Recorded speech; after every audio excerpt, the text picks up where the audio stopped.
I think we are live. Yeah, ready. Edward Efekena said, David AP, with all due respect, this is by far the scariest thumbnail I've ever seen. Did you get some, is there like an app that makes people have a creepy smile or something like that? You have an app? You know, I was thinking about making a thumbnail earlier in the day, and I thought I suddenly had the idea to take those stupid pictures that we used for the thumbnails for the debate, and thought I should just put a smile on that. So I looked online how I can do that, and then I found this app which is called a face app, I think, and so I just put those fake smiles on it. I found it hilarious. But it's funny because it actually like adds creases to the sides of your eyes to make it look like you're really doing a smile. Yeah. It does. I tried several different pictures, and some of them looked very creepy. When I went to get the link to share the link, a comment I saw, some woman said, "I've been watching David for 5 years, and this is the first time I've seen him smile." And it's funny because that's like a fake. It's like fake. You know what I mean? Yeah. Hello, everybody. Welcome. This is the Apostate Prophet with David Wood. Can everybody tell me if everything sounds okay and looks okay? Let me know, everybody. Everybody. Yes, I think everything looks and sounds okay. So great. Okay, people are commenting. Look, I actually did something different. I actually want to show you this right now. Wait, give me a second. Speaking of modifications of pictures, wait, give me a second. I have to show this to you. So I was messing with those things a little bit, and then I came up with more of that stuff. So, you're messing around on your app doing stuff? Yeah. Look at this. So what's wrong?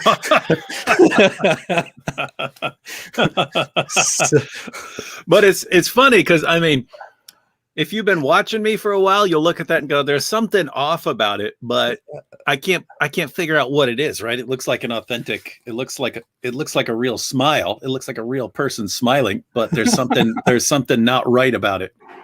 Yeah, this guy doesn't smile. This is strange. But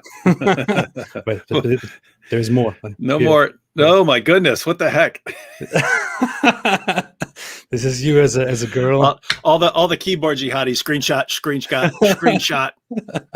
Oh, you see? Yeah, now we don't need to respond to arguments. We can post this picture. I have to say, you look quite attractive. I mean, it's like I'm pretty hot. Yeah, you're pretty hot, baby.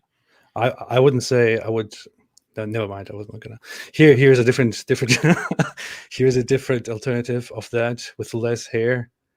I got my hair trimmed. Yeah, I find this one more attractive than this one. Yeah. That's after I went to the salon. I went to. It's like a combination spa and salon. I went to the spa, and then afterwards I got my hair cut. Yeah, and then I was feeling pretty good. This is you in 2050 when you have accepted the norm of changing your gender and your sex as well, and you're keeping up with. Hey, is that a Justin Bieber effect? I don't know. This is some child version, I believe. This was it's a child version. I look like she's like Justin Bieber with glasses. I just saw all these different options, and I thought, hey, I have to save these. There was this one, which is your younger version. That's right. That's right after I went through puberty. Yeah. Then he is. You need to save that because that's pretty much exactly what I. Although I have to say, we don't really get gray until we're really old in my family. So that would have to be like 90. Yeah. Yeah, we don't get gray either. So this one kind of looks like you're saying it's been 85 years, 84 years. It's been 84 years. And here, this actually looks quite cool. Actually, gosh, man, you give me some ideas. I might grow out my hair. And I'm getting all shredded, so I'll grow out my hair, and then people call me Conan or something. This looks pretty good. If you did this hairstyle, you could actually maybe do something with your channel and your life. I don't know. Yeah, I'll take all your pictures, run them by my wife, and see what she prefers. Fantastic. We have an agreement here. You look like Austin Powers, or whatever. That's after I went to the barber and said, "Cut my hair like I'm in a boy band." And that's all. That's all I have. Okay. All right. Okay.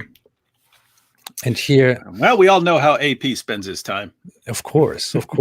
That's the dumb stuff that I do. I thought, hey, let me do something for the thumbnails, and then I came up with these. Here, how about this one? Let me show you these. This is me. This is me. This chick's got a real exotic look about her. Yeah, very strange. Then here's another version of me, and then then we have this guy. I have no idea what I didn't look like that when I was younger. Look like a young Fred Savage. You remember? You even know who Fred Savage is? He was popular in the 90s. Yeah, that guy with a strange voice. Was it? No, I don't know. No, not. I don't know. I have no idea. Not Fred Sanford. Fred Savage. No, I don't know. Yeah, he was a child actor on a show called the Wonder Years. I only saw a couple episodes, but I can't remember what else I saw Fred Savage in. Yeah. No, that looks like gosh, it looks like someone. Oh, there you go. I know this is my favorite. This is called Cool Grandpa. Hey, you should take the pictures of us all old and put them together and say, like us in 70 years or something like that. Yeah, for a reunion. Yeah, and we're still, yeah. And it's like we're like Islam has been defeated. Yes, and we are celebrating. Yeah. Well, we'll get big. We'll do it with big smiles and then add the effect. Yeah. This is if Islam has been defeated, and this is if Islam hasn't been defeated. So, yeah, and this is me. Yeah. Okay. Enough. Whatever. So this is how I spent my time, everybody. And now everyone knows. All right. So today we thought we should make a live stream because, as everybody knows, we have been having very tough times.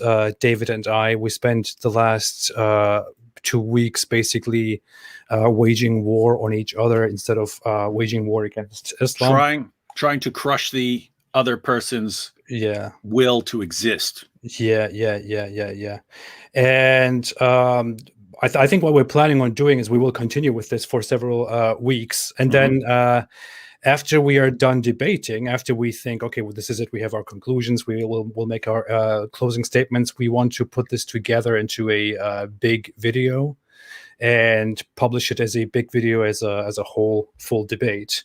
And in that full debate video, in the final footage, I will of course give David the freedom to edit the footage in such a way that it makes him look victorious, because I'll be very creative in the editing. Yeah. But we all know how it really ended, how it really went. So yeah, David, what's up? How are you doing? Good. Yep. Yeah, I started getting back to posting videos, but then this week's all been thrown off because my second oldest son, Blaze, is his group is running they're in the wrestling tournament, but they're also the ones setting up the wrestling tournament. So it's kind of been getting him around in the evenings all week, setting up a wrestling tournament. I see. The boy's getting scary. He's getting scary, AP. He spent 2.5 years in Brazilian jiu-jitsu, then went into wrestling. Now he's simultaneously doing wrestling and judo. And he's just been getting more. He's not like me and my oldest son, Luke. We pack on some extra pounds here and there. We're big dudes. Blaze is just completely like shredded to where you can see like all the striations in his muscles and stuff like that. And gosh, I'm starting to, he's been doing mixed martial arts all these years. And I'm starting to think, man, I'm not sure I can take this kid. I mean, I could, because I'd fight dirty if I had to, but yeah, I'm thinking, man, this kid might be able to just mouth off to me one day and say, no, I'm not doing that, Dad. What am I gonna do? Right. That's one of the fears that you have, right? Yeah, it is. Yeah, and it is David Wood's child, so I don't know what we were expecting here. Yeah, It's scary. Yep. It's a scary thought. It's a scary thought. My wife is here saying our dog is named Blaze. so, yeah. Calling my son a dog. Quick, the Islamists can quickly take a quick thing of this, an excerpt of this. They will use this. Bento Fernandez said, "How old are each of you?" I just want to quickly add. We today we were mostly thinking of just getting together tonight and taking questions. Generally, doing a Q&A that could be related to topics that we talk about. It could be related to other things. I don't know. Whatever we're doing. We're also thinking of coming together next week. We want to find out what time exactly, probably next week on Friday, again, around the same time. We want to do another live stream. And our plan is to, in the future, regularly have weekly live streams around the same time and at the same time and the same day. As long as we can do it, as long as nothing gets in between, so that we can always have these short streams. We want to limit it to about an hour, but we want to do this every week. We will have topics ready to talk about. We will answer questions. So we had this plan forever, for over a year, but we want to finally get to it and actually do that. So, but today we're mainly just doing a Q&A. David, how old are each of your boys? Bento Fernandez. My oldest is 17. He's almost 18. Blaze just turned 16 earlier this month. Reed is 13. Paley just turned 11. And then out of nowhere came Kepler, and he's 3. So, dude, we thought we were done with kids, and then my oldest child is 4 years old, so it's kind of strange. I almost forget how old are you? Like 40, 45, 50? 45. 5 big ones. Okay. It's not the years, AP, it's the mileage. Oh yeah. I mean, yeah, I hear you. B Bob said, "When are you going to get baptized?" If you're talking about me, obviously talking about you. Got baptized in prison. Oh yeah, but if I go to prison, I'll probably get baptized too. If that makes sense. Guffer said, "AP, are you prepared for your debate?" Oh yeah, with forgot Michael about that. Brown? Oh yeah, I have a debate with Michael Brown in about 2 weeks. David says I should prepare and I should start praying because he will destroy me or something like that, along those lines. Michael Brown is one of those, like, especially as I've gotten older, I've gotten less quick, right? But part of it is just I seem to be slowing down a little bit. But additionally, you become hopefully a little more humble with age, right? And now when someone asks me something, I actually want to think about it. I don't want to just start blurting stuff out, right? I want to actually pause. And but the thing is, when I start pausing, I'm like, okay, well, there are 4 possibilities here. Which one I don't actually have a firm position on this. So maybe, right. I want to, whereas, other people, they've got their positions on everything and they'll fire right back. So I'm a bit slower to speak than when I used to be. And that's why I like making videos, because I can like plan out everything I'm going to say ahead of time. Whereas Michael Brown is one of these dudes with this like just computer-like ability to just fire stuff off. And AP, here's the dangerous part. I've noticed these dudes that spent years doing like radio shows and stuff like that, they end up as like these awesome communicators who are just able to really fire stuff off because they've always, they've been doing it regularly for years and years and years. And so communication wise, Michael Brown is one of the best dudes out there. And it's really the same thing as most of the guys whose Christian ministries for years, for decades even, were like radio broadcasts. They just end up as they can speak circles around. It's crazy. So the point is, start praying, AP. Start praying. Yeah. I mean, it's all a lot of words.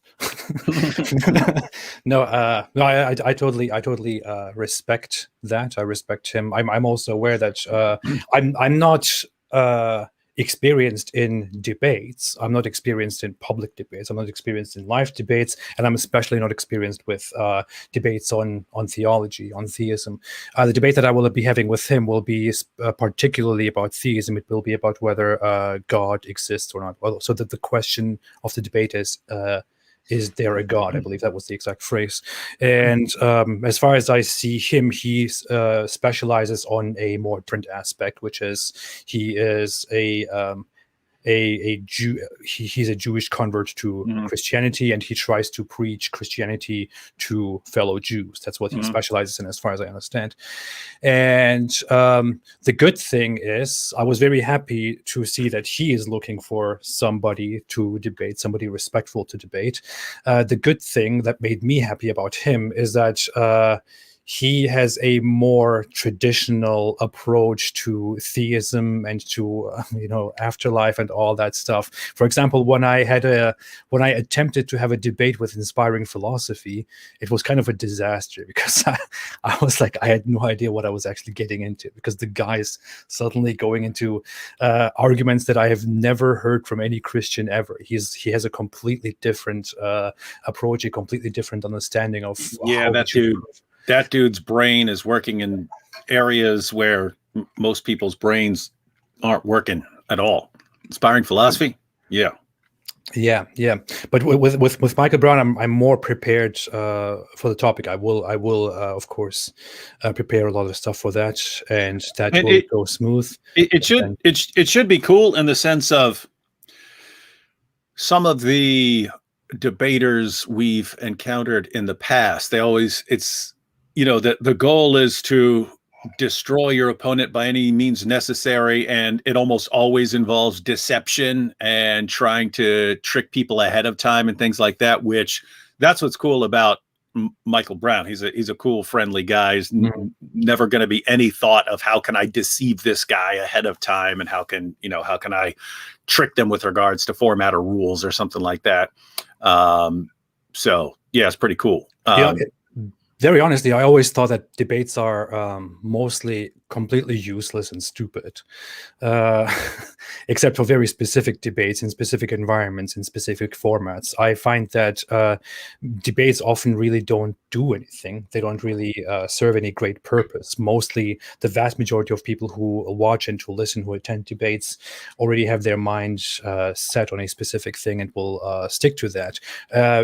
Especially if it's a live debate, mostly a live debate doesn't really represent the specific idea that you hold, that you are there to defend. It doesn't even often truly represent the people who are debating, because in the moment when you are there, especially I would say for me, when I have a live debate, I am horrible at expressing myself, at expressing the ideas that I have, because I like to step back, lean back, take my time, go through the things that I'm about to say, reevaluate them again, and then after a while, distinguish between right and wrong, and then speak. With a live debate, that is very hard to do.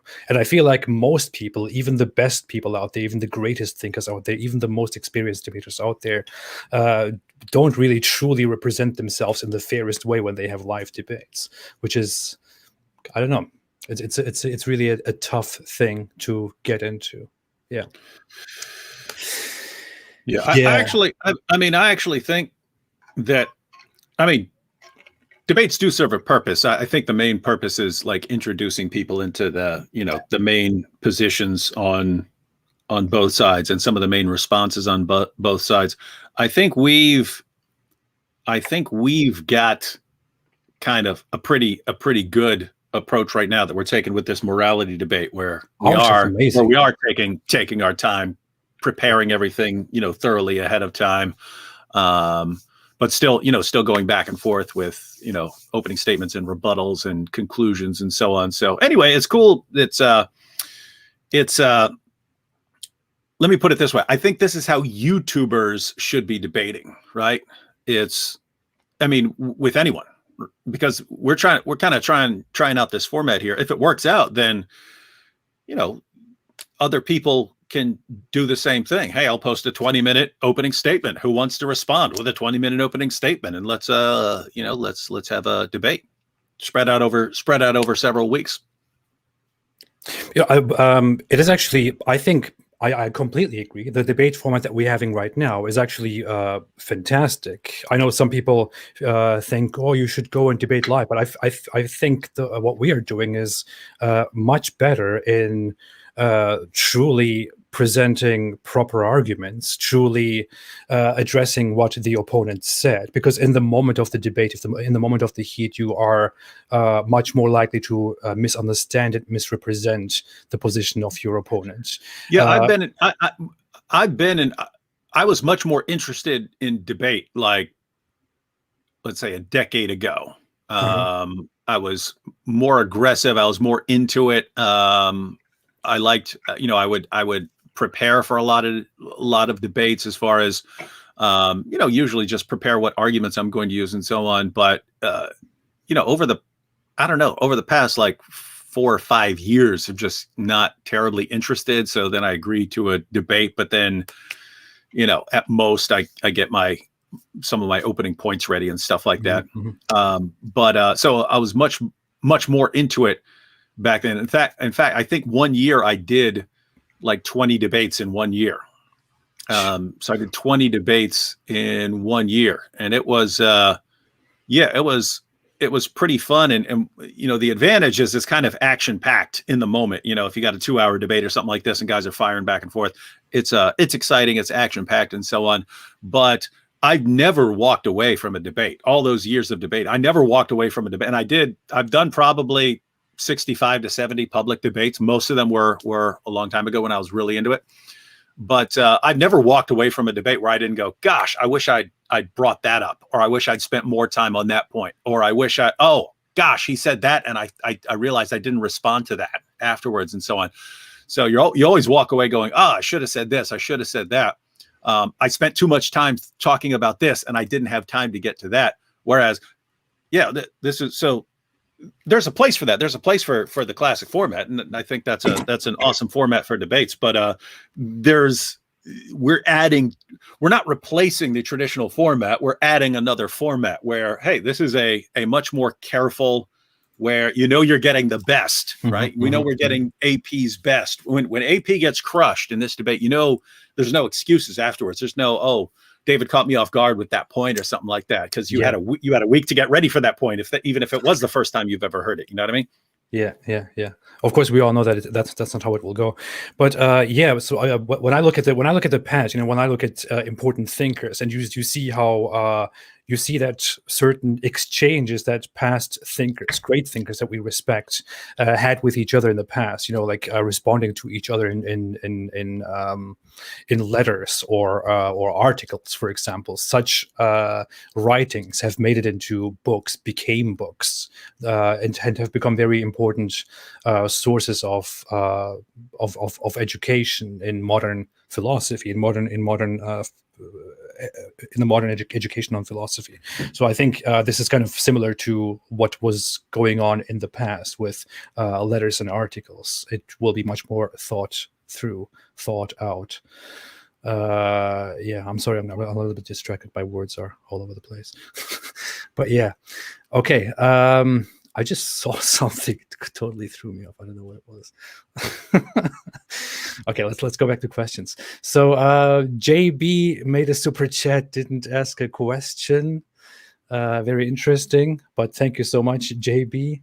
There was somebody who asked something like, there was a question to me, and it was about your arguments, actually, but I cannot see the past streams. I think somebody said something like, what was your favorite argument? Or, I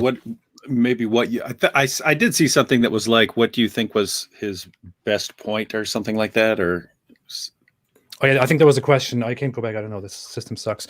But there was a question like, hey, AP, what was, in your opinion, David's best point in the debate? I think in reference to the whole morality thing. I haven't actually thought that through very well, because I think it was just overall horrible. I mean, how bad can it possibly? How can I possibly? No, just kidding. But the thing is, when I think about it, I think the idea that humans universally have a certain obligation, that humans universally have moral obligations, I think, is something that does make me think a little bit longer than all the other points and all the other aspects in the debate. Like when you, for example, address the idea that morals are objective, or that I cannot criticize, or that I criticize Muhammad based on certain objective morals, all of that aside, your point about that humans have universal moral obligations, specifically that moral obligations, that humans universally have moral obligations, that is, I think, in a way deeper to me than all the other aspects of your arguments. Apostate prophet admits David Wood was totally correct in his opening statement. I wanted to word this as careful as possible, but yeah. Here, I've actually been wanting to make a video on this for a while, but Pony Girl says, not to butt in. She's responding to someone else. She says, not to butt in, but the Bible says the fool has said in his heart, there is no God. Atheists have always been around. I've seen that verse applied to atheists, but if you read the Psalms, and again, I can bring up the passages, that's not talking about atheists. Just to be clear. Now, that's what I understood. Yeah, I think atheists are completely wrong, and as you can see from AP's arguments, very foolish, right? But what that's saying there, because the Psalms uses that repeatedly about what you're saying in your heart, that's talking about what you're actually doing when you sin, right? When you actually go and oppress someone, or you abuse someone. It's saying that you're saying in your heart there is no God. In other words, you're acting like you think you can actually get away with this, and it's saying you can't, right? So that's what, again, you can completely rip that out of context and saying, hey, you're a fool if you say that there is no God. It's not saying you're a fool if you say that there is no God. That would be the position of the Bible, because the Bible takes it as obvious that you have a creator and so on. But what that's saying there is, this is talking about theists, right? This is talking about people who believe in God or higher powers or whatever. When you are sinning, you're saying in your heart, no one's watching me right now, and it's saying you're wrong. So it's kind of it's making an interesting point that I think is ignored when you just think that it's about atheists, right? It's saying, hey, every time you actually do something wrong and think, oh, no one's watching me, you're actually saying in your heart that there's no God watching me here, and it's saying you're wrong. So anyway, yeah.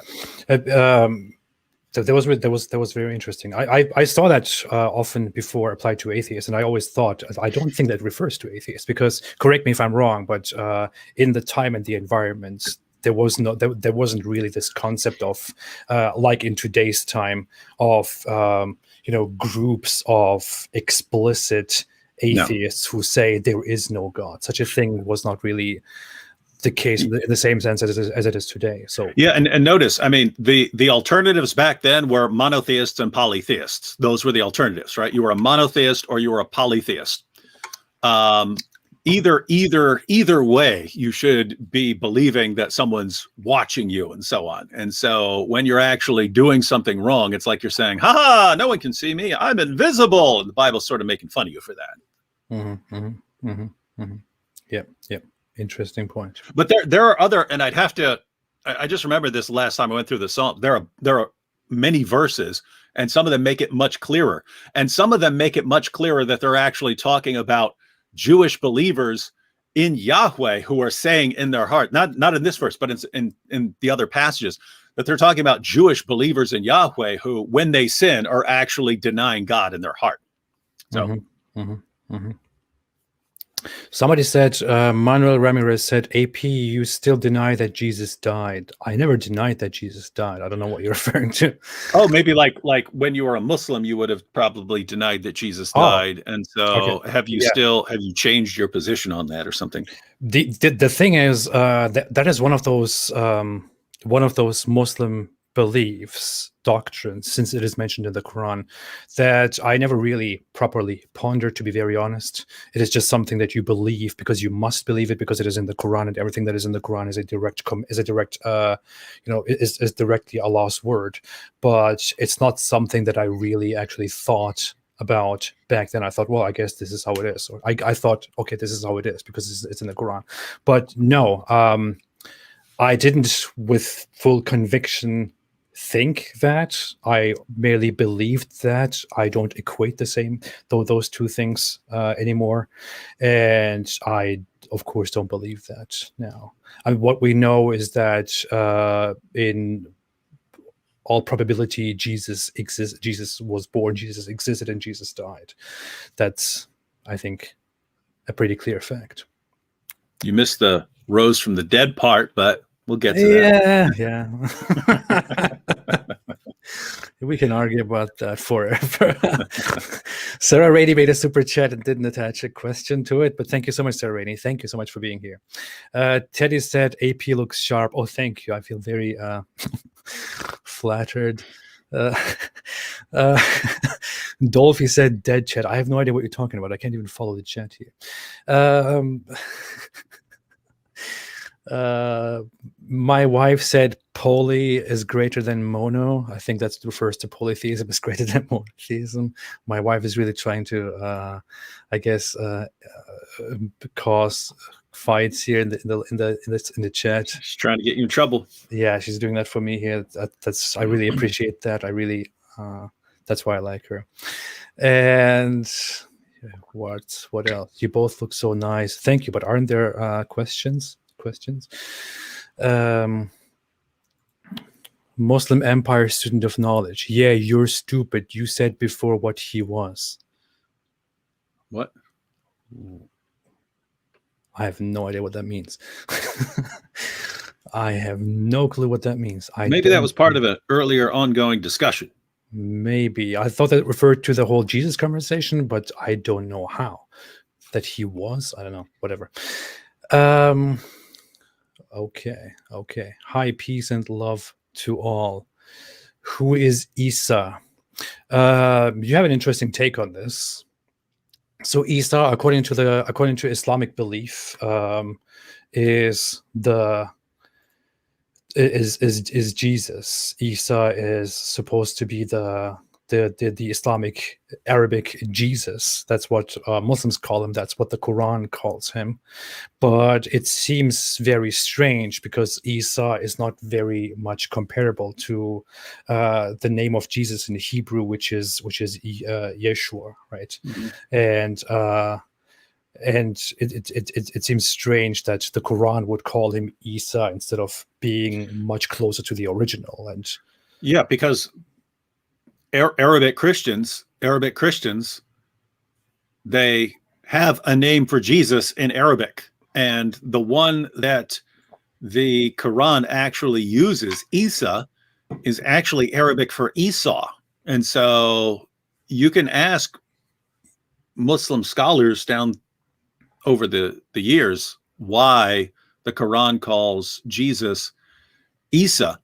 And they'll come up with some very, very strange explanations like, Allah modified the name so that it's more parallel with Musa, Isa and Musa, right? And it's like, what? You just take someone's name to make it, sound more like some completely unrelated name for purposes of this verse, or things like that. I think the two best alternatives both really hurt Islam. Like the most likely reasons for calling Jesus Isa, one would be the possibility that it actually comes from Iesus, right? Mm-hmm. Which would be the Greek name for Jesus. And so why is the Quran drawing on an Arabic version of a Greek name for Jesus, right? Don't Muslims flip out? Oh, the gospel's written in Greek. Why are they written in Greek? Huh? Ha ha. Right. Well, notice that, and the reason that's interesting is because the Arabic word for the gospel is Injil, which is actually a transliteration of the Greek word evangelion, right? Evangelion, when it goes through Syriac and enters Arabic, becomes Injil, right? Yeah. So according to the Quran, Jesus comes with the Injil, but the Injil is the Injil has a Greek name according to the Quran. According to the Quran, Jesus brought a Greek book. Why are you complaining? Why are you complaining that the Gospels are written in Greek? So that's one possibility as far as Isa, is that it's actually from Jesus. The other is that because Isa is the Arabic for Esau, which, during the time of Muhammad, Esau was apparently a derogatory term for enemies of the Jews, right? So people Jewish believers who rejected Jesus, the theory goes that they refer to Jesus as Esau because it's like a derogatory term that you apply to your enemies. And then the idea is that Muhammad was too dumb to know, right? He's too dumb to know that when he hears these Jews calling Jesus Esau, or Isa in Arabic, he's too dumb to realize that they're insulting him, not honoring him. And so he just includes that in the Quran. So those are the most likely alternatives. The explanations that Muslims use just seem completely silly. But notice either one of those, whether the Quran is using Jesus' Greek name or the Quran is actually using the name of, a traditional enemy of the Jews, and didn't realize it. Neither one of those looking too good for Islam there. There's also there are more than just Jesus and the Injil, right? So for example, the name of Elijah, which is Elias in the Quran in Islam, is also thought to not come from Hebrew into Arabic, but rather from Greek into Arabic, because it is called Elias. What happens there is he's called Eliyahu, which goes into Greek is Elias, and then it comes into Arabic or over Syriac into Arabic as Elias. So the Quran takes another name of a prophet, a significant prophet apparently, from Greek, which seems really weird. Like why does Allah himself take these names from the Greek sources? It's kind of strange, isn't it? If that was a different religion doing that, Muslims would mock that all the time. They would take that and mock that all the time. You know it. Yeah. The idea that Allah's eternal speech is using these transliterations from Greek into Arabic in his eternal speech for no reason, right? I mean, you can transliterate any language into any other language. The idea that he's doing this from Greek, guys, you have to, it seems like you have to sit back and say what makes most sense here. I'm talking to you Muslims. You kind of have to sit back and say what makes most sense here. Either Allah, for no apparent reason whatsoever, starts transliterating his eternal speech from Greek words for no reason, or that this is actually coming from Muhammad and his surrounding culture, and Muhammad is listening to Jews and Christians after Greek was used in a lot of their the Christians, they composed their writings in Greek because it was just the popular language of the time, and the Jews had translated their works into Greek, and so they're using Greek words a lot in regards to their religion. And so what makes more sense here, that Muhammad's getting these words from the people around him, or that Allah just decided, you know what, I want to make some Arabic words from the Greek because I really like Greek? Strange stuff. What it really shows is that Allah wants to show us the superiority of Greek culture. He wants to redirect us to looking into ancient Greek philosophy and all that. This only shows again the importance that Allah and Islam wants us to look to Socrates and Plato and Aristotle. Exactly. So here is a super chat that I wanted to keep here before I forget it. It's by Poop Zombie. Said It actually AP, has a zombie on the toilet there. There's yeah, a very, picture. very interesting. Said AP, I know you're an atheist, but do you believe there is anything more than just this world, like a spiritual dimension, realm, ghosts, or anything else spiritual, or is it all nonsense in your eyes?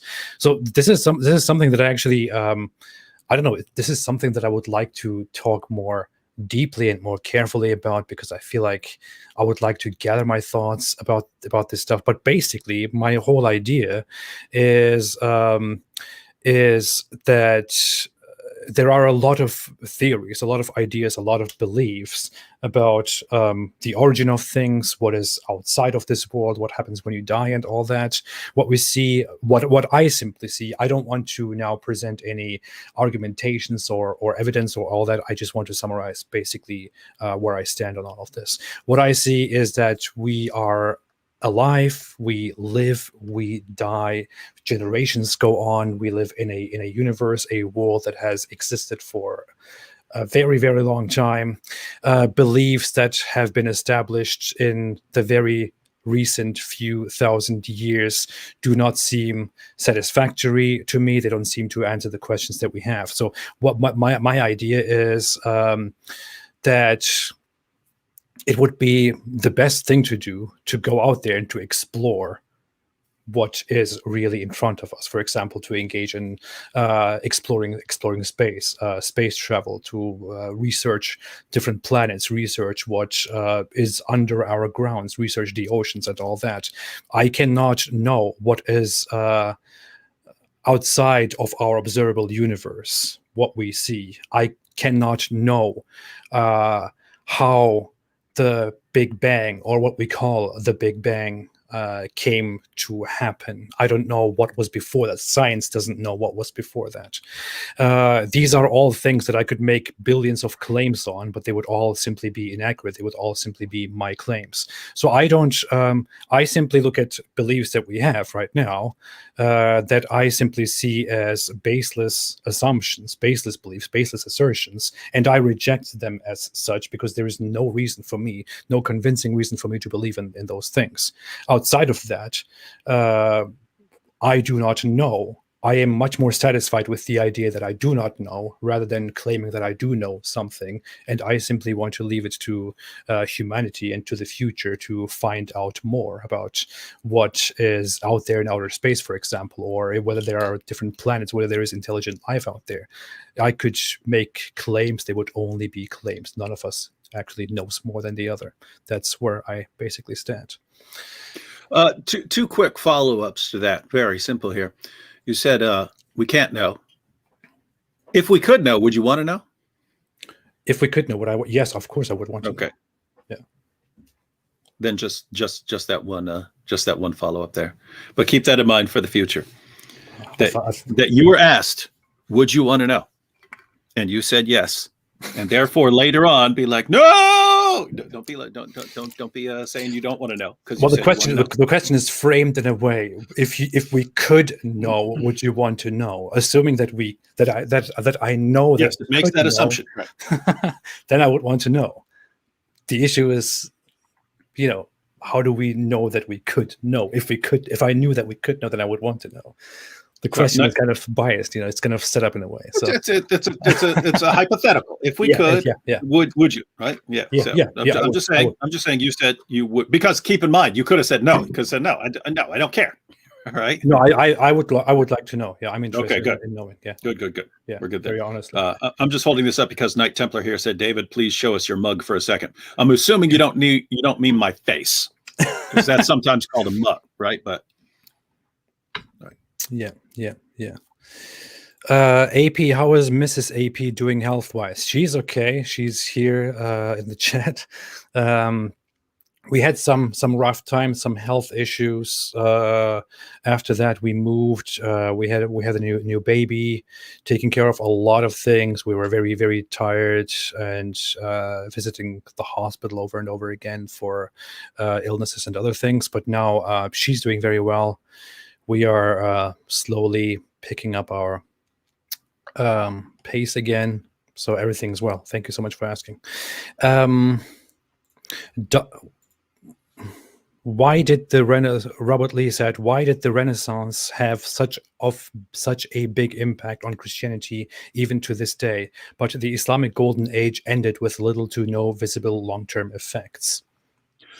Looks like he's referring to sort of the combination, like the Renaissance and then followed by the scientific revolution, where it like changed the world, as opposed to the Islamic Golden Age, as it's called, when you did have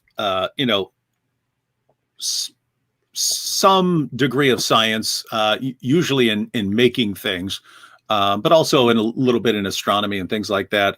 But you had this brief period of flourishing of philosophy and science in Islam. And so why didn't it last like it did in Christianity?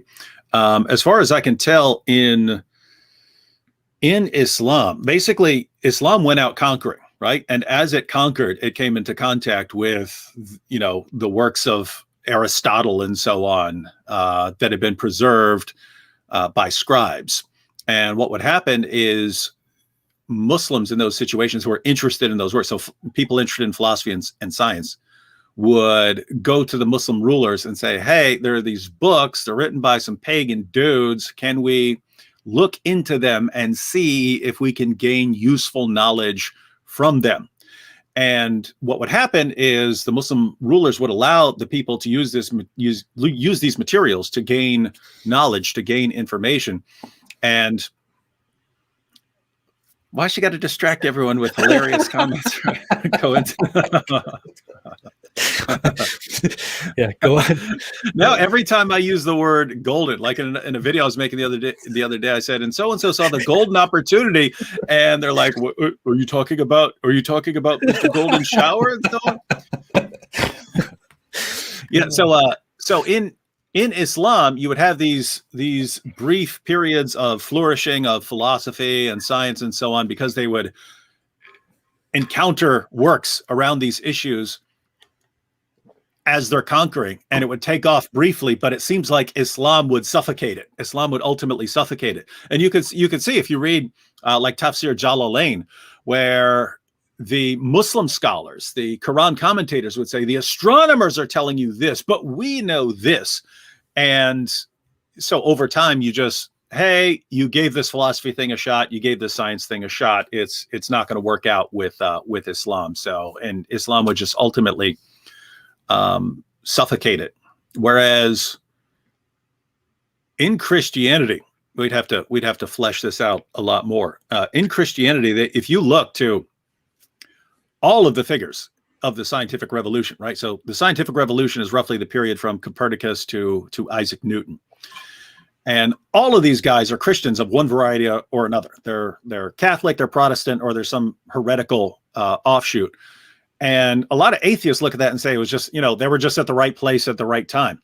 And these guys, no, these guys were not at the right place at the right time. It was partly a horrible time. I mean, you had you had the Renaissance and then this, but the intellectual climate kept getting crushed, right? Bubonic plague wipes out a third of the population. So if you had things like that going on over and over again, that completely levels everything people are doing, and yet they keep moving forward with it.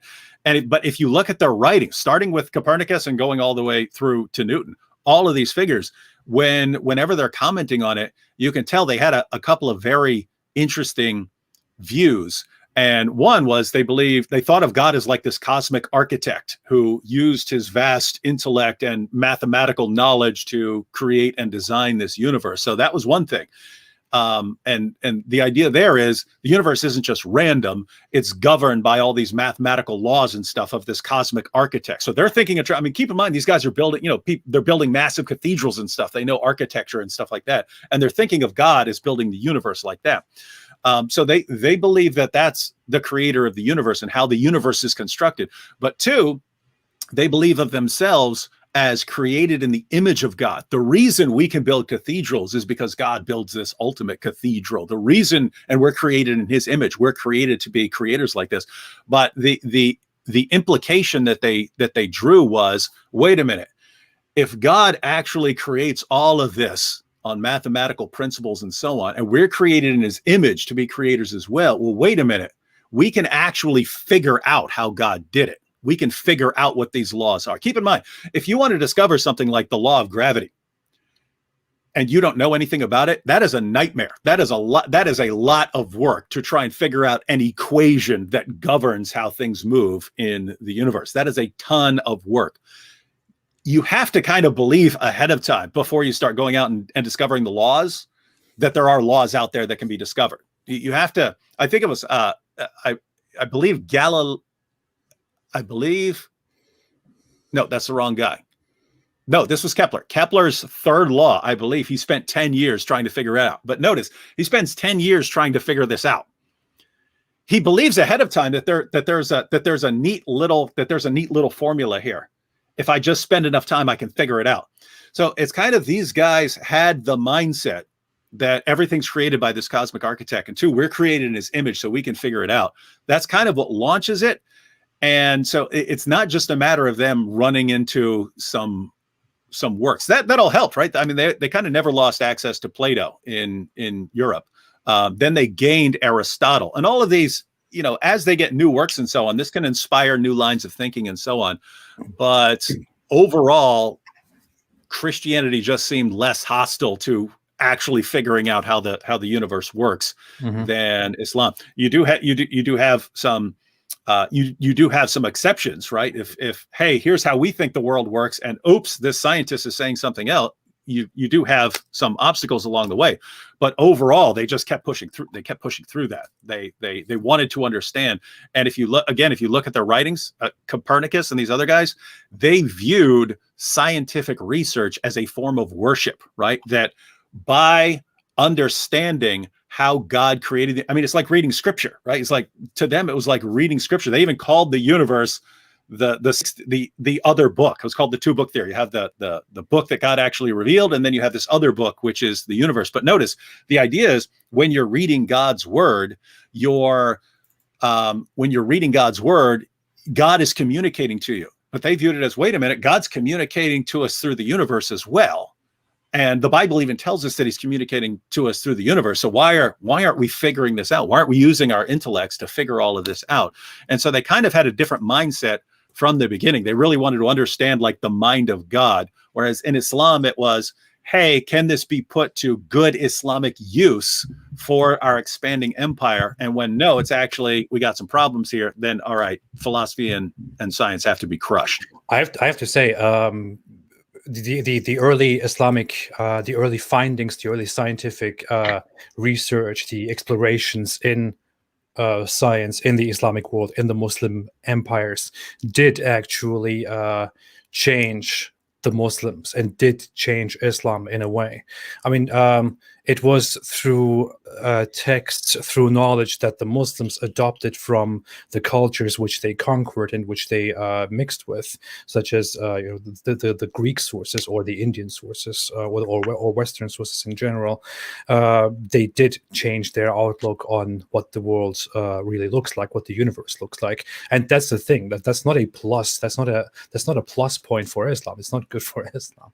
I mean, with scientific findings, with things that they understood from these texts, with the things that they found out about the world, about the sun, about the moon, about the universe, they not even the universe. They didn't really have an understanding of the universe back then, but they did change their view of what the world looks like. Before that, Muslims did believe that the world is simply this flat ground which we stand on and which is on water or swims on water.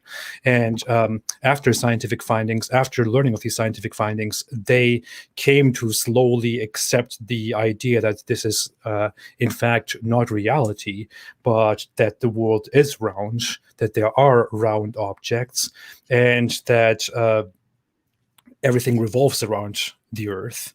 That was the initial idea back then, and it is then that people started changing the fundamental beliefs of Islam, and they started changing the interpretations of the Quran they changed the Quran, the interpretation of the Quran, from a flat earth into an earth that is round, around which other planets, other objects revolve. So science did indeed change the Muslims, but it did change Islam fundamentally as well, which is stupid. That is not supposed to happen. Allah is supposed to reveal the absolute truth, the absolute knowledge for the world to know. Allah is supposed to give us the scientific knowledge, which he brags about in the Quran.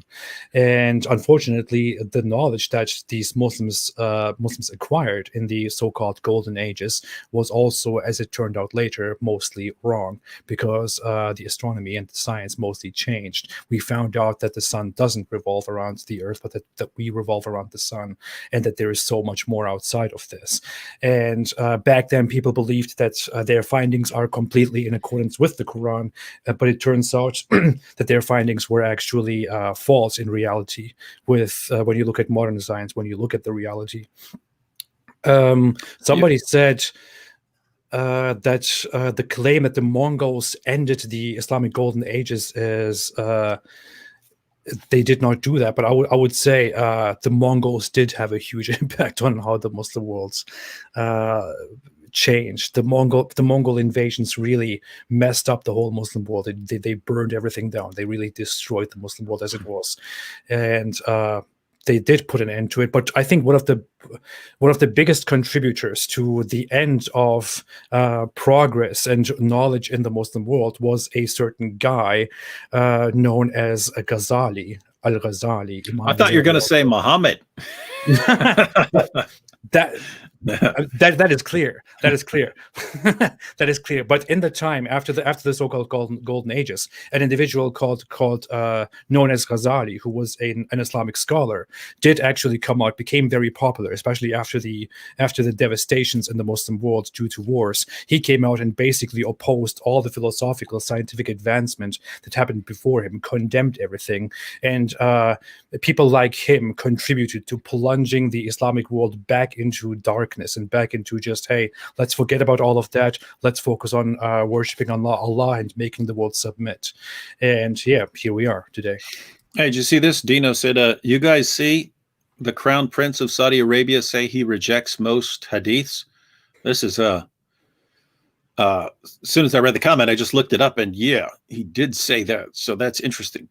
I haven't been following a lot of stuff. I've been doing everything I can to ignore everything in the world while I focus on certain other things. But yeah, I looked that up. That was just recently. So that's interesting stuff. I have been very much out of touch with news recently as well, but I saw that someone brought it up, and I saw a report on that. It's kind of funny. Somebody asked earlier, somebody said, why does David Wood not debate Zakir Naik? And I chuckled briefly.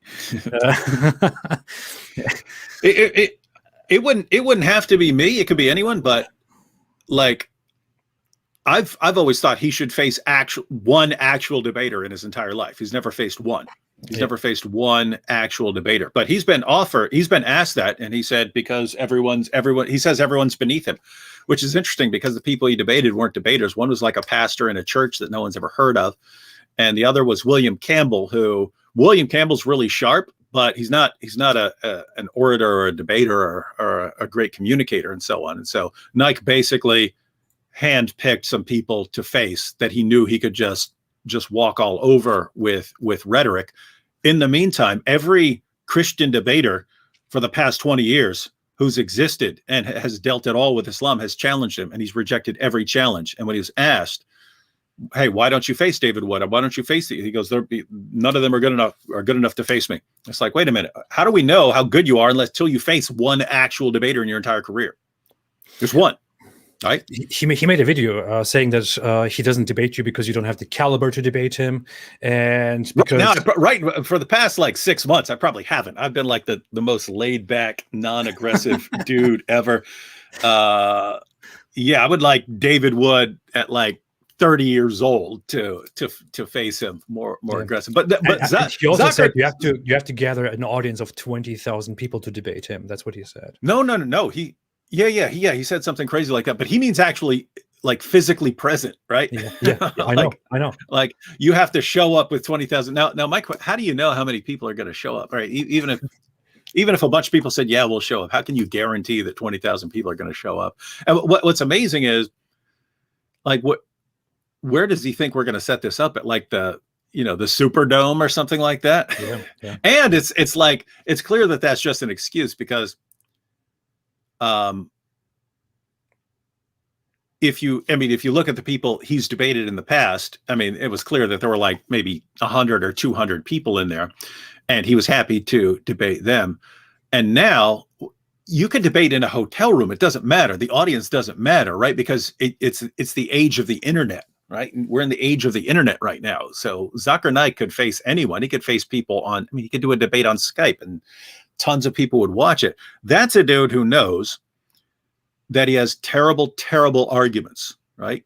There are Muslims who have way more sophisticated arguments than Zakir Naik. He knows that he has garbage arguments that any Christian debate. I mean, can you imagine what someone like Sam Shamoun would do to someone like Zakir Naik? It'd be a horrible massacre. He knows that, but he came up on a method, which is actually smart. It's evil, but it's very smart. The method is, let me pick a couple of guys that I can walk all over, do well against them, and ignore all of the actual serious debaters for the rest of my career. Because keep in mind, a Muslim fan of Zakir Naik in India, he doesn't know the difference between William Campbell and William Lane Craig. Right? He doesn't know the difference. He does not know the difference. And so Zakir Naik's fans think, aha, he defeated William Campbell. Show me 5 Christians who've ever heard of William Campbell, right? I know who he is, because again, he was a writer who wrote a book back when the scientific argument for Islam was taken off. He wrote a book responding to that, right? Very intelligent guy, not a great communicator, right? But the idea that this guy's our champion, this is like when Ahmed Deedat took on Jimmy Swaggart, right? And he took on the Christian champion. Show me a Christian who is a fan of Jimmy Swaggart, right? It's like, and this is what I mean. It's like when we debate Nader Ahmed, basically.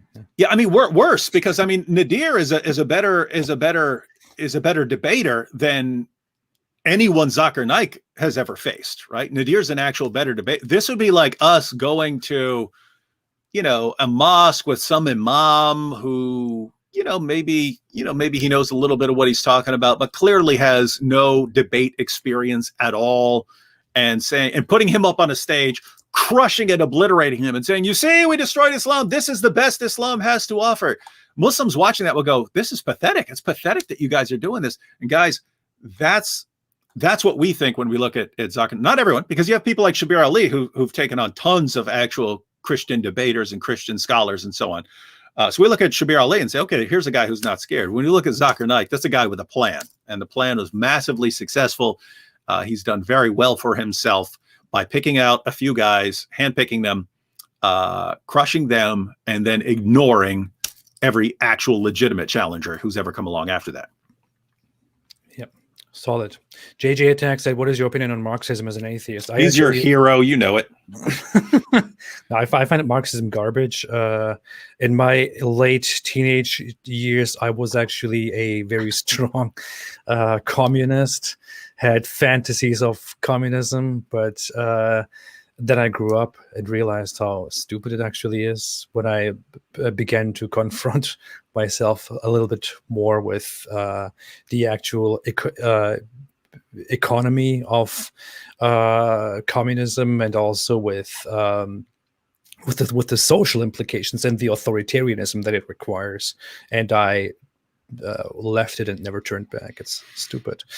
You should be making videos here and there after that, because it's becoming more popular. I don't care. In the West, you might want to care at some point. Maybe in America, I think it was always like ex-Marxist. Like ex-Marxist explains Marxism to morons. No, dude. I mean, dude. I saw on Twitter. I go on Twitter every once in a while, but I was on something and it said trending on Twitter is something like socialism in 5 words or something like that. And I thought it was going to be people making fun of socialism. I clicked on it, like it seemed like 98% of the hashtags were people praising socialism. It's like, wait, this is becoming that popular now? So yeah. Akash Sharma said Saudi Arabia orders mosques to reduce volume of loudspeakers. News I heard. I want all Islamic literature to be in museum in my lifetime. I haven't heard of them. Maybe I have heard of them. It kind of sounds familiar. I'm not sure. Have to follow that. Interesting information. Thank you. These Saudi leaders are Islamophobic. They are horrible. Yeah, they're throwing out their sources, cutting their loudspeakers down. Man. Yeah, pretty messed up. Bunch of bigots. Gerard Perry said AP needs to take on Vosh. That's a socialist YouTuber, right? I heard that name before. I really don't care. Seriously, I'm so that's so far in the past. I really don't care about that stuff anymore. It's like I really have no interest in debating those things at all. Yeah, the thing is, in America, ideas like socialism and communism might become a little bit more popular than in the past, but it's not like that in Europe, and especially in countries like Turkey. It has been popular-ish, especially among younger people there, for quite a long time. So from where I am from, we actually have kind of more of a memory and experience with that stuff. You Americans, you don't know anything. Sorry, I had to say that. Robert Wilson made a super chat, didn't attach a question to it. Peter Askander said, David, is Freemasonry satanic or pagan? AP, why do you think they hate Jesus so bad? I will probably make enemies by saying this, but I don't really think that's nothing to do with our conversations at all. I don't even know if we should at all get deeply into this, but I think that the whole skepticism and hostilities toward Freemasonry are vastly based on misunderstandings and exaggerations than on actual facts. And it's also it's kind of an overestimation of what Freemasons actually are and of their power in the world. I mean, they used to be relevant. It's like mostly if you see a Freemason club in your neighborhood, it's just like no one takes them seriously anymore. Yeah, I've never really studied it. I did know one guy who was like the son of a high-level leader. He was in prison, was apparently marked from birth, and all I can tell you is what he told me. He said, basically, the lower levels, it's a club, and once you get into the higher levels, you get into some diabolical stuff. That's what he said. I have no idea if that's correct. What it is on the basis is it's basically about the whole idea of masonry. It's basically about putting effort into building yourself, into establishing yourself and establishing community and making society better. And they have requirements for that for you to join. And they actually require you to believe in a god. So they don't accept people like me into Freemasonry. Oh, I like them. No, I actually like them. They say you have to believe in one God, because they accept Muslims, Jews, and Christians and deists and other people like that, but they don't refer to God in their own community as God. They refer to him as the great maker, I believe. If my memory doesn't fool me, they say the great maker, and they basically implicitly worship or praise or talk about the great maker, which is the one God. It's very strange. My Lord made a super chat and said, David, the answer is secularism. Europeans departed from theocracy while the Muslims maintained a theocracy. Yeah, that shows you, David. Yeah, that's one of these idiotic rewritings of history. Just give up, David. You lost. Just give up, guys. Again, all 100% of the figures of the scientific revolution were Christian of one variety or another. That's normal So because as far as it was as normal far as back then to be a Christian. Of course, they were Christian. yeah, but you had other parts of the world where you weren't Christian, right? Why did it take off at this particular place at this particular time, I agree in with that. spite of getting crushed? You should be looking into this and saying, why? Why did it take off at this place in this time at this time? And what I would say is, if you want to look into why it took off, go to them, go to their writings and so on, and they tell you. And their writings were not, oh, you know what, we really need secularism. That's not right. And so if you're an atheist, and you were looking at that, you would say, you know what? They believed that the universe is run by all these mathematical rules before they even could prove it. And they believed that because of their belief about God and their belief that they're created in God's image, and they could come to understand it, and they view it as a form of worship.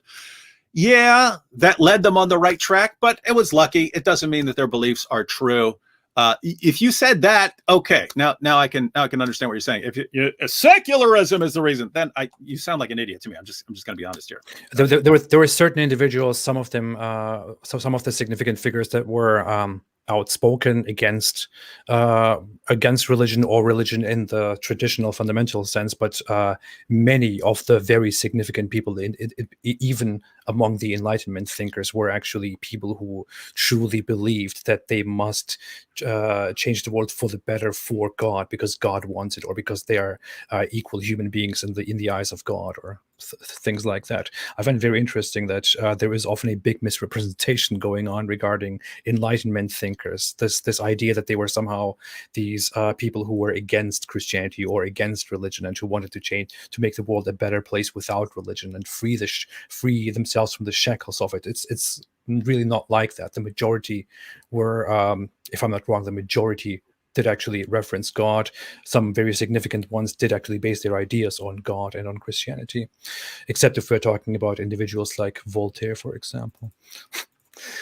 I like Voltaire, by the way. Did you say you like? Yeah. I read. This got brought up sometime before. I said I'd only read one book by him, but it was Candide, and he's writing a response to Christian theodicy, right? So Christians come up with explanations for why God allows so much evil in the world, and Voltaire makes fun of the Christians defending God's reasoning for allowing so much evil in the world. And so it's a good example of me disagreeing with someone's conclusion, but thinking, man, this is brilliant stuff, the way he's doing it. I've said similar things before, about the works of Plato, or Hume's dialogues concerning natural religion, where I'm disagreeing with almost everything you're saying, but man, it's brilliant the way you're making your argument here. Voltaire was he was sharp, he was witty, he didn't care at all about about responses and about the anger that he causes by saying certain things. That's what I liked about him so much when I was younger. I would have to look this up, because this is more than a decade ago when I read Candide, and one of my professors was talking about because I went to Fordham, which is a Jesuit school. Doesn't mean everyone there is Jesuit, right? So the university is run by Jesuits, but they're actually, Jesuits believe that, like, they're there to pursue do God's work of the intellect and so on. So they end up with, like, awesome philosophers and so on. But one of them, and I cannot verify this because I only heard it, and this was a long time ago, so I'm not even sure I'm getting the details right, but it was something like Voltaire was going after the Jesuits and their arguments because one of the Jesuits took Voltaire's mistress, and he was, like, enraged that you took my mistress. So he declares, like, this intellectual war through Candide because he's so mad about that. And it's funny that stuff was going on back then. Like, you took my girl, huh? All right, I'm going to destroy your whole worldview now. Pretty funny. Yeah. You know, Voltaire actually had some pretty bad words about Islam and Muhammad as well. He was one of those historical figures, especially one of the recent ones, who said some very, very, very harsh things about Muhammad. I think he called Muhammad a barbaric, deceptive liar or something like that. If I correctly remember, he said something like that the immediate followers, he wasn't referring to everybody, but that the immediate followers of Muhammad were a bunch of idiots, that they were stupid, and they were deceived by Muhammad into following this barbaric idea.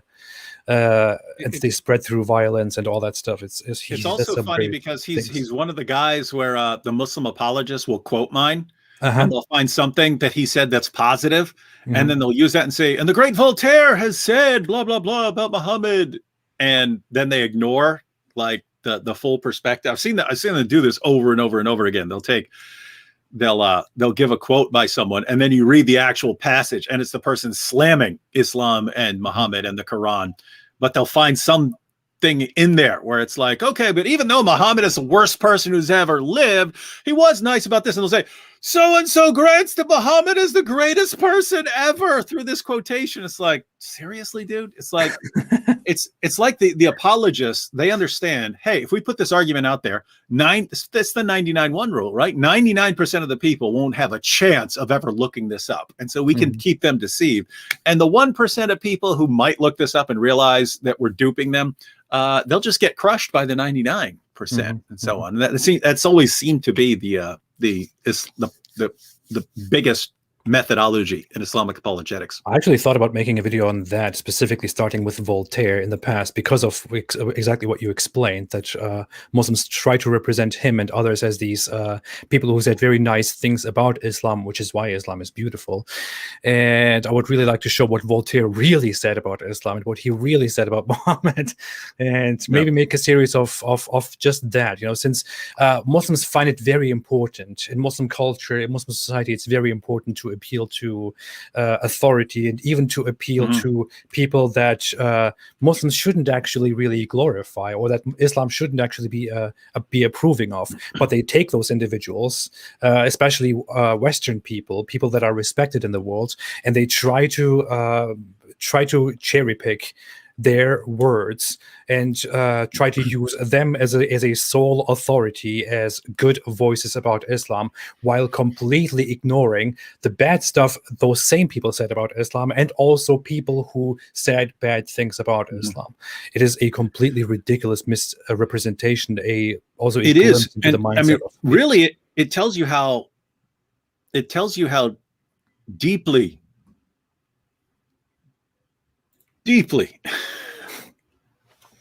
how very, very deeply Islam, its self-esteem problem is, right?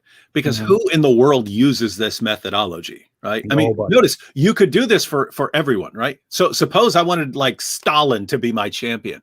I go to a bunch of writers about Stalin, and I find them in the course of an entire book saying, oh, but he was really nice to his cousin. I say, you see, this person admits that Stalin was so very nice to his family, right? And I put this forward as my defense of Stalin, and then I ignore him killing millions of people and starving them, right? I just ignore all of that. If someone did that, you would think this person's got issues, man. This person's got some deep issues if they're quote mining all of these works to find someone saying something nice and then putting it forward as their great case. And that's like mainstream Islamic apologetics. It's pathetic. Yeah. I think you told me you had to go early in an hour or so. Yeah, I did. You just keep us talking with no regard whatsoever. I completely forgot that. I'm very sorry. Do you want me to let you go? There are just a lot of super chats that I didn't read out loud because you talk so much, and I really wanted to go through them. Just go rapid fire. Okay. Bud Boyden said, AP, if Muslims take 17 hours daily to pray 50 times before God said it was okay to do 5 prayers, does it mean there isn't enough time to attack infidels? Yeah. It shows you how stupid Islam's history actually was. Michael Gellamore made a super chat and said, AP, which religion do you think is the most correct? None of them. Only atheism. Most correct is an interesting question, but I think of the contemporary religions, the one that I would mostly agree with is, to be very honest, Buddhism, only based on its theological aspects. Stop Scamming Men made it said in a super chat, possible video topic, massive Dawa CEO Bilal Phillips shrilly condoning the murder of Rashid Khalifa on US soil. See ex-Muslims of North America's Twitter. They provide the footage of him saying this. That's interesting. Yeah. Rashid Khalifa was actually a kind of a reformist Muslim guy, preacher in Tucson. He's viewed as heretical. I mean, he was viewed as heretical, and they ultimately killed him. What's funny is he's the one who comes up with this amazing mathematical miracles of the Quran argument, which Muslims still use. It comes from that guy. And even to get some of the numbers. To work out, he had to say, okay, these last two verses of Surah 9 aren't supposed to be in there, and so on, to get the mathematics to work out for his amazing miracles. And then the response of all that was they killed him. So yeah, I haven't seen that, but again, I've been out of it for a while. But yeah, Bilal Phillips is approving of his murder. That's interesting stuff, because Bilal Phillips is an extremely popular Muslim speaker and apologist. Yep. I'm actually in contact with Rashid Khalifa's student, Edip Yüksel, who is from Turkey, who also now lives in America. Also is a reformist Muslim who does the whole miracles stuff. I wanted to have him on here on my channel. I probably will at some point in the future. Maybe I could discuss that with him. I don't know. Sarah Rainey made a super chat before I read that. Manuel Ramirez made a super chat. Sarah Rainey made another super chat and said it would be awesome if David did some Bible studies. When I copied my password, that part disappeared. Oh, yeah. It would be awesome if David did some Bible studies. David, don't do it. Just focus on Islam. Gaurav Vijani made a super chat and didn't say anything. Thank you. Rorai Husky said, Brother David Wood, I hope we can speak on Skype in the future. By the way, you've lost weight. Yes, we will, Rorai. Give me a chance to continue getting back on track with my life over some recent changes and stuff like that. But yeah, we'll get on Skype again. Okay, awesome. Teddy made a super chat and made another super. Oh, Teddy made super stickers, smileys and vibes. Islam Critique made a super chat and said, Islam Critique. Hey, Islam Critique, what are you doing? What's up? Islam Critique has a very good channel, by the way. Go and check it out. Elijah means God with us. Yeah, that was That's a hijab joke. That's a hijab joke. SRM made a super chat and said, hey, AP and Dizzle, much love to both of you. Joseph Campbell likened all religions into three categories: acceptance of the world as it is, rejection of the world totally, Buddhism, and fixing the world, Abrahamic. Do you agree? I would like to think about that further and look into that further. I'll give a quick response. I don't think it's that simple, right? Like those are clearly three approaches you can take, but I think most religions are going to have some sort of mixture. It's like a person, right? You can accept the person as he is, or you can try to change the person. Well, you can kind of do both, right? You can kind of say, hey, he's my son, or he's a fellow human being, and so I accept him regardless of the choices and so on. But you can also especially if you think a person is wrong or doing something wrong, you can try to change him. And so I think most religions are going to be some sort of combination. You could say which one is most emphasized or most heavily emphasized in a religion, but I mean, I would completely disagree with the idea that Buddhism is a rejection of the world totally, because I would say Buddhism is more acceptance of the world as it is. And when I think about Abrahamic religion, I think it is more of a mix of rejection of it is more a mix of all three aspects here. So I don't know. Teddy made a super chat and said, how's it going? Good. How are you? John Coley made a super chat and said, do Muslims draw any distinction between prophets, or do they draw only from Muhammad's message? The idea in Islam is, in the Quran, there is actually a contradiction in that there is no difference between the messengers of Allah, but also that everyone has to now follow Muhammad's message. Everyone has to obey Muhammad. Muhammad is the ultimate final prophet. So Muhammad basically also says in one of the hadith that Muslims are not to listen to or read the teachings of former believers, of the people of the book anymore, but only the Quran. So that's what Islam does. Yeah. So in the Quran, you have all of these supposed words of, Abraham and Moses and so on. And so they can, supposedly learn from all of this, but it's all Muhammad saying it, right? So it's like, we're going to one prophet, and the only things we'll believe from the other prophets are the things that the one prophet said, right? Notice this would be like me coming along and saying, hey guys, I'm the final scientist in the world, and don't actually go and look to what any other scientists have said. I'm going to tell you what every scientist has said, and it's all going to agree with me. But don't actually go to those other scientists and so on. Just listen to what I say. I mean, does anything send up red flags, ladies and gentlemen? Right. So that's what's funny. It's Muslims will say, all the prophets are on our side. Oh, really? Where do the prophets agree with Muhammad? Because all the prophets disagreed with Muhammad. And say, no, they all agree. Look, right here in the Quran, it says that they all agreed with Muhammad. It's like, wow. So Muhammad gives you a revelation saying everyone agrees with him. And then instead of actually going to them and seeing if they agreed, you just go to Muhammad and he says everyone agrees with him and you mindlessly accept it. Wow.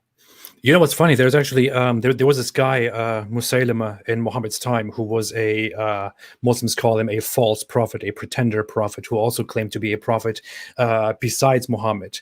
And Musaylima apparently also claimed that his wife is also a prophetess. So they were prophet and prophetess, husband and wife. And when Muhammad died, he rose up with his people and basically declared a rebellion because he declared that he's a prophet, but the caliphate didn't accept a prophet after Muhammad. So they killed him. They fought with his armies and killed him. He actually had a significant number of followers. And the funny thing about Musaylima is he claimed, apparently, if we can trust the historical records, he claimed that Muhammad was actually a messenger, a prophet of Allah, but that he himself is also a messenger of Allah, and that Muslims, the successors of Muhammad, have corrupted Islam and corrupted Muhammad's message after Muhammad died, which is why you cannot trust Islamic sources anymore, because humans after Muhammad have corrupted it. But and Muhammad's actual message was completely different from what these people did. So what this guy Musaylima does is basically what Islam does to Christianity, but somehow we are to trust Muhammad with all of this, but we cannot trust Musaylima, who is a fake prophet, a false prophet. Very interesting. Yeah, you could do the same thing with Ahmadis, right? So Mirza Ghulam Ahmed comes along and says that he's the promised Messiah and so on, and so Muslims say, no, but you can't you can't because this and that and this and this and that, and it's like, given the reinterpretations you guys do with the Bible and with the Quran to bring it in line with your interpretations, you kind of lose the right to say, hey, you're not allowed to interpret the scripture in that way. It's like you've done so much reinterpretation in order to get the position that you want, that, and especially with going to Jesus and trying to explain away everything we know about Jesus in order to bring it in line with Islam, that you make it a piece of cake for someone like Mirza Ghulam Ahmed to say, I'm actually the promised Messiah here. And you say, no, because this would contradict our understanding of this verse right here. Wait, you didn't care about the problem of reinterpreting things the 9,000 times you did all the reinterpreting. So. Yeah, exactly. Well said. Jeffrey M. said, Apostate, while I disagree with your views, I respect you for having them. Thank you. Act 17 Apologetics, destroy him with the moral argument, rebuttals. Yeah. We'll be starting that this coming week. Good luck. Francis Boulay said in a super chat, AP, do you thank people for their super chat? Yes, I do. That's why you sent a super chat, to ask me that question. No, that's good. Thank you. Robert Lee said, why did the Renaissance have such a okay, I already did that one. Yeah. Bud Boyden said, AP, which nickname for David do you think would focus test well amongst trailing millennials under 24? Or Dizzle, the Dr. Dizzle, DJ Dizzle, David. Which one do you like? DJ Dizzle. Yeah. B. Phillip said, technical question: how much does David Wood help AP in Christian info on AP videos and AP in David Wood Islam videos? None. Right? We don't. I mean, occasionally we'll collaborate on something, but basically, you do your own research when you're talking about Christianity. When you do a Bible, when you do an argument based on the Bible, he's not contacting me. Yeah. We do our stuff independently mostly, unless we are explicitly agreeing to do something together, and then we do that, which we did twice so far, I think. I don't know. B. Phillips said, okay, I just read that. I will go through quickly. I will let you go, David. I'm sorry.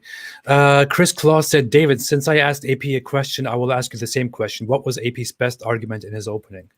I mean, I'm going to talk about this in my rebuttal, but overall, he's right as far as his position, right? In other words, if you, let me put it this way, it's like there's a triangle. I should make a diagram of this to explain it to people, right?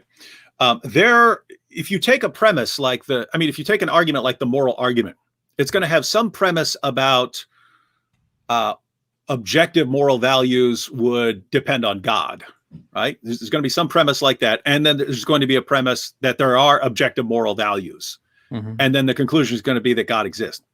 You have atheists who agree with each one of those premises, but rejects the other, right? So you have atheists who agree, yes, there are objective moral values, but they'll say no, but they're grounded in something other than God, and they'll try to explain what the source is of these objective moral values.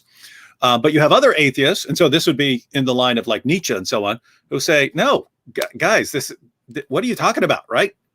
What are you talking about? Objective universe? What the heck are you talking about, man? And so Nietzsche's position, guys, you got that from Christians. Once you've dumped the Christian God, why are you still clinging to the Christian view of morality? Stop it, right?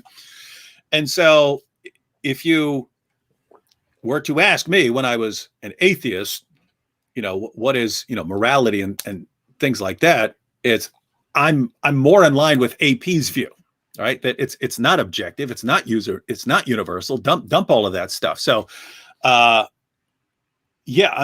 basically, he's on the right track as far as his worldview. Now, I think his worldview is totally wrong, but I thought I was going to have to spend a lot of time arguing for what he already granted. So I think he's being much more realistic and commonsensical about the implications of his position. So it's going to come down to whether that is the correct position and so on. But he's being a lot more commonsensical than a lot of the atheists that I talk to. That's fantastic. I actually really love Nietzsche's work. I think I found some common ground when I think one of his books was one of the first philosophy books that I actually touched after leaving Islam. And I thought, man, there is a guy who actually says something that does make sense to me. I thought I was alone in this world. Are you joking? Nietzsche's a moron, dude. No, I think he's a genius moron, right? He's a gosh. There's really nothing to compare Nietzsche to. On the one hand, he's very messed up psychologically. He gets dumped by all these girls and then throws a fit and then writes all this stuff that's like bashing women and stuff because he's mad because he got dumped.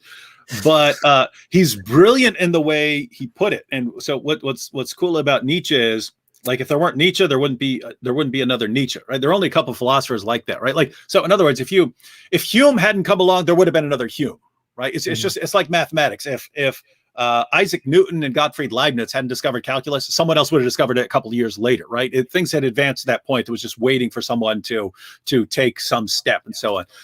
So in philosophy, you can look at lots of philosophers and say, okay, if he hadn't come up with that idea, someone else would have, or that idea is merely a modification of an earlier idea. But just a couple of people, Kant, if no one had ever come up with Kant, no one would have come up with Kant. Wittgenstein, if no one had completely overrated, I don't know. Oh, I'm not agreeing with him. I just mean his philosophy is so off the leash of everything else. It's like if he had not come along, no one else was going to say that. Wittgenstein is like that. If Wittgenstein hadn't come along, no one else is going to argue Wittgenstein. And Nietzsche, as far as someone could. Individual points like death of God or something like that, you come up with that. But like his whole approach to everything, it's like there wouldn't have been another Nietzsche. But my goodness, I think what an overrated philosopher. My goodness. I don't know what you mean by overrated. I feel like he's not appreciated. He's not appreciated enough. He's not. Oh my goodness, he's massively overappreciated. He's not by stupid people. Come on, he's one of the only people, or one of the first people who actually addresses the idea, or who openly admits the idea that when people are desperately trying to argue for why things are good and why things are good and bad, or right and wrong, they are simply engaging in fallacies and having false hopes, because it is all nonsense. It's all garbage. It is all based on your emotions, all based on things that you have taken from the past, from indoctrinations from the past. And even atheists themselves, like he has the thing about a past atheist, Schopenhauer, I don't know, whatever.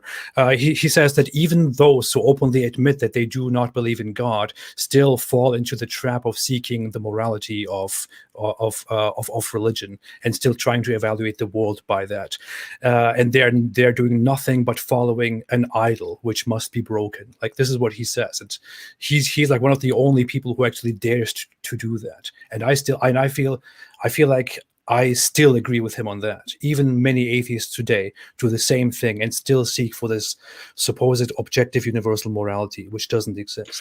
I agree with him on that as far as the implications, and he was great at that. He used to make fun of British philosophers, right? Like these guys are all arguing against the existence of God, and yet they're clinging to the morality and so on. So he'd make fun of them for that. So when I talk about him, yeah, I'm thinking. This is why I said, moron and genius. There are people like Sam Shamoun is simultaneously a moron and a genius, right? Your brain can work really, really well in one area and be completely useless in another area. And so Nietzsche's insights about, if you go back, he'll talk about the Dionysian festivals and so on, where the Greeks would just go buck wild and so on. And then you get to Socrates, and he changes all of that in the entire Western, the entire history of Western civilization. And then this gets amplified by Christianity and so on. And it suppresses certain human parts out of you that need to be let out. And there's something to all of that, where this guy's clearly a deep thinker on some of these issues. But man, a lot of this other stuff, that dude, man, what a loser, man. Yeah. Eternal recurrence. That is stupid. I agree with that. That is completely stupid. That's one of those things where I feel like, dude, what the hell are you talking about?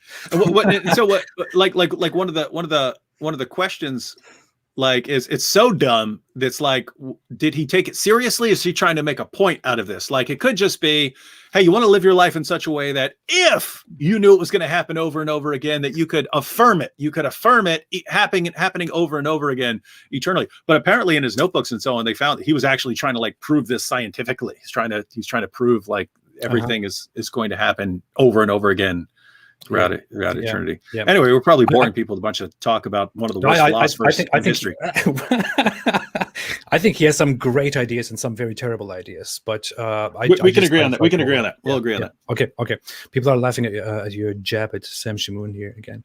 But yeah. Okay. Here. Okay, done. Almost done. Infidel Heretic said Apostate Prophet for the win. Of course. Roman James Elvis Wheeler said, for David, I'm 14 years old getting into Christian apologetics. What do you recommend me doing? What are your 2 words? For now, studying. Awesome. Yes, study for now and try and figure out what you're most interested in. And then learn general stuff, figure out what you're most interested in, and go deeper into that. And don't listen to David Wood. Make up your own mind.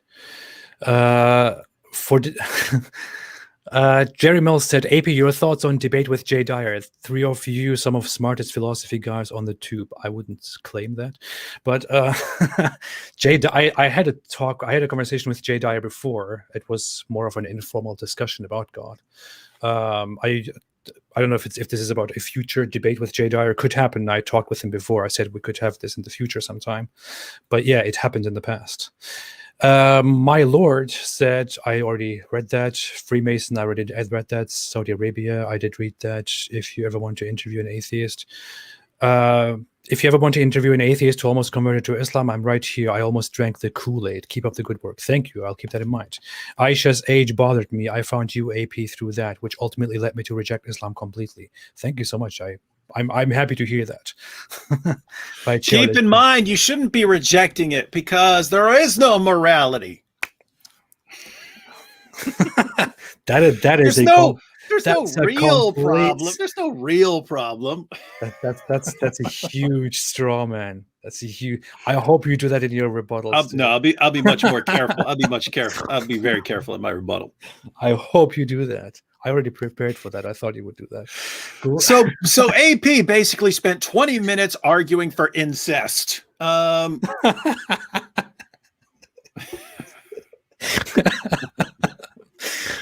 boy. Google sucks said nothing. Made a super chat. Google sucks said, hey AP. Google sucks says it all.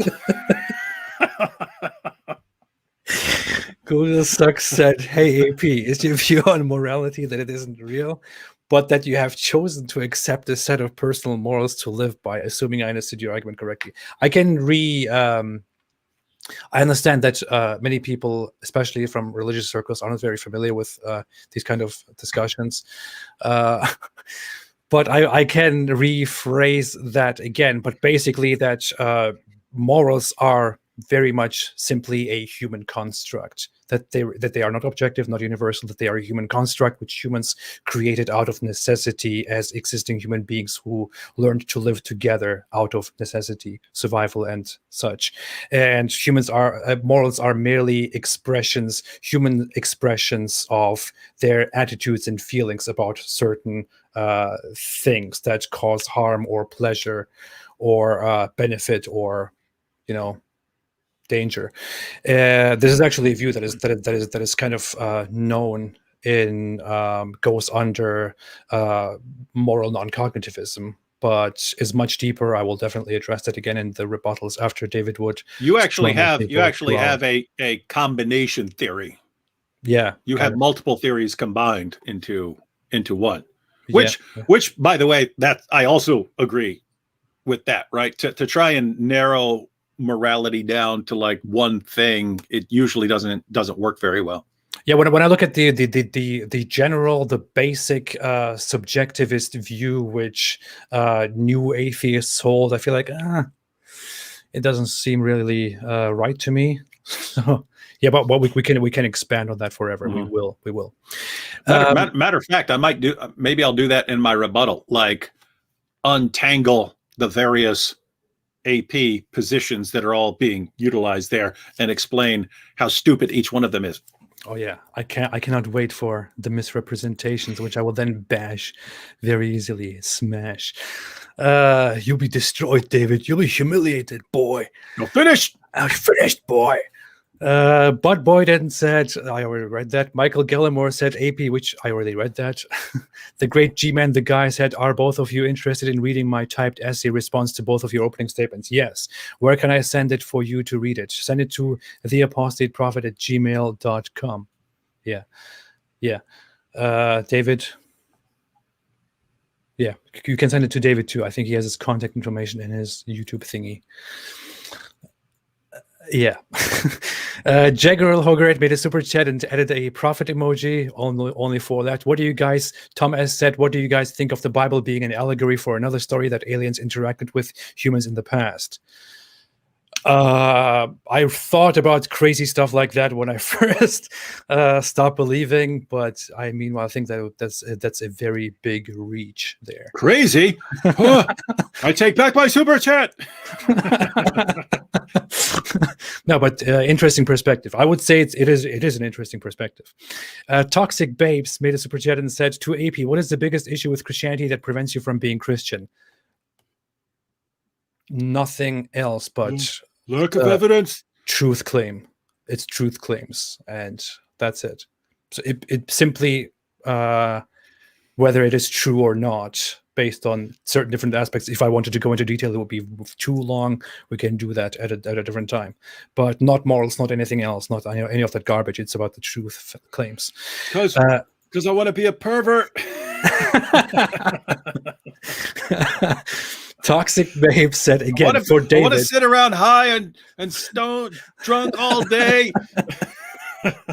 Matter of fact, that's what people think. By the way, I don't know if you've seen this breaking banner here going under our screen. I forgot to remove that, but it says breaking. Wow. David Wood admits AP is right. I totally forgot to remove that. Wait, one of the. That's funny. This is you experimenting with the program here. Yeah. Toxic Babe said, by the way, I didn't get high or anything in like 2 or 3 years, and I barely drink alcohol. So that I know that's what Muslims like to assert often. I'm just saying, if you get high all the time and stay high and drunk, this is exactly what we'd expect you to say to cover up. Of course, that's why I said it, so that you don't believe it to be real. For David, are there any similarities with Zoroastrianism and Judaism that Christians should be afraid of? No, I can't think of any similarities in anything that I would be afraid of. So yeah, I don't know.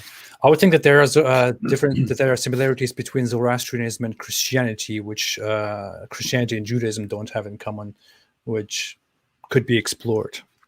But yeah, Michael Gallimore said, David Wood and AP, have you read Solzhenitsyn's Gulag? I still don't.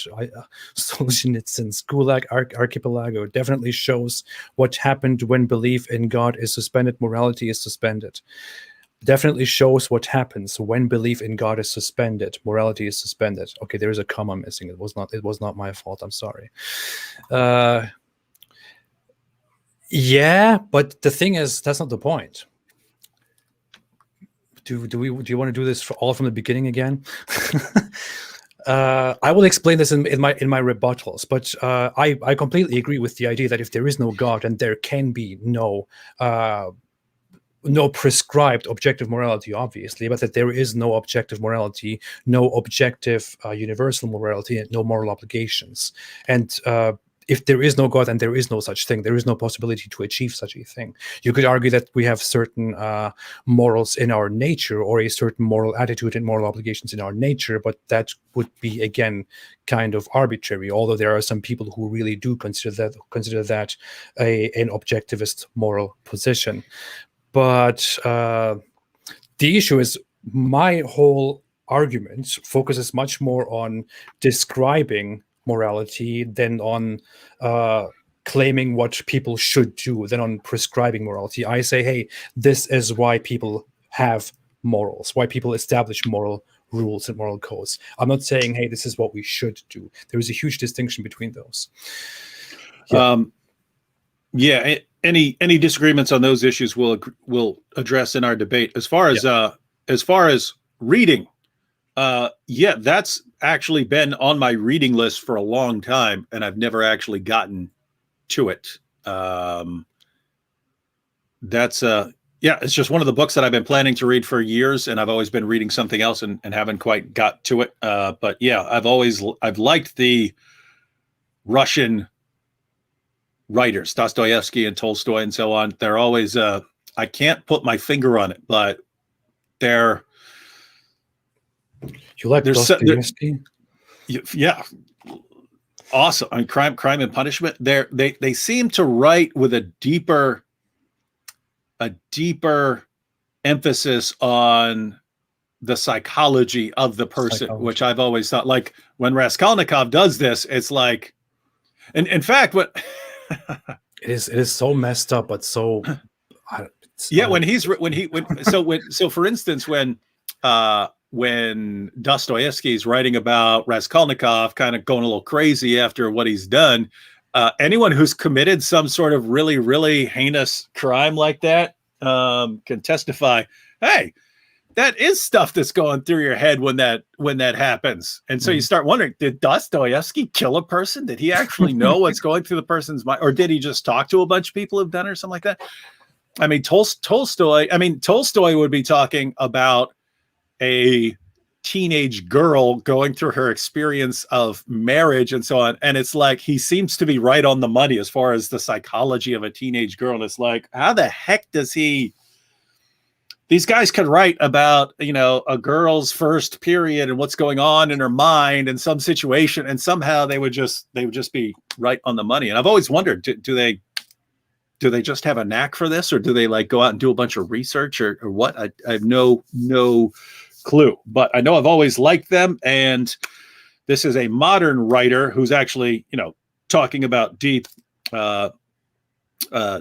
issues based on his experience. But I just have a very positive view of the Russians because of, reading other Russians, that I think this guy's going to be awesome. I loved Russian literature when I was in high school. That's where I read some of the stuff. That's when I first started reading Crime and Punishment, and I don't know, it blew my mind. Well, you read the German version, didn't you? No, I actually read the Turkish one at the time. Oh. Yeah. It's wild. I don't know if I've ever talked about this, but if I were ever giving a far more detailed conversion testimony, I read Crime and Punishment also in high school when I was starting to lose it, right? Oh. When I was starting to go off the deep end. And I actually, and it's weird because I didn't believe in any sort of supernatural realm or anything like that. And yet I believe that things were happening for a purpose, that there were messages in the universe that were specifically towards me. Like I would hear a song and I would think it was like speaking directly towards me.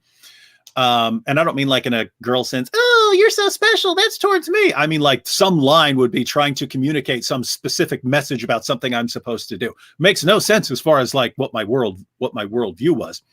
But I read Crime and Punishment as one massive message towards me. Not that it's like the universe is somehow using Dostoyevsky to communicate with me. And the message was, you see this guy who has this Superman theory, and he actually finds out it's not him. He's the failure to show you how to be the right one. And again, this is, I mean, guys, that's insane. That's insane. And they started, it was weird because I have no idea how they caught on to anything. Cause when I was put in the mental hospital, I wasn't trying to tell them anything that they could use to think that there's something wrong with me. But a psychiatrist, based on various tests and so on, a psychiatrist came in and he sat down and he goes, David, you ever felt like a book or a song is speaking to you directly? And I was like, holy crap, what is this? Right. So anyway, wild stuff. Yeah. I see how that can happen with that book specifically. But yeah, you should have left an hour ago, David. Yeah, you just my kid's probably waiting out in the freezing cold, waiting for me to pick him up from his wrestling way in. Go next week. We will keep this very short. I will keep it under an hour. I will make sure. I promise. Wallahi, by Allah. We'll keep it an hour, but we will be live next week on Friday again if nothing gets in between. Thanks everybody for watching. Have a fantastic night, day, whatever it is that you have, and as always, stay away from Islam. And atheism.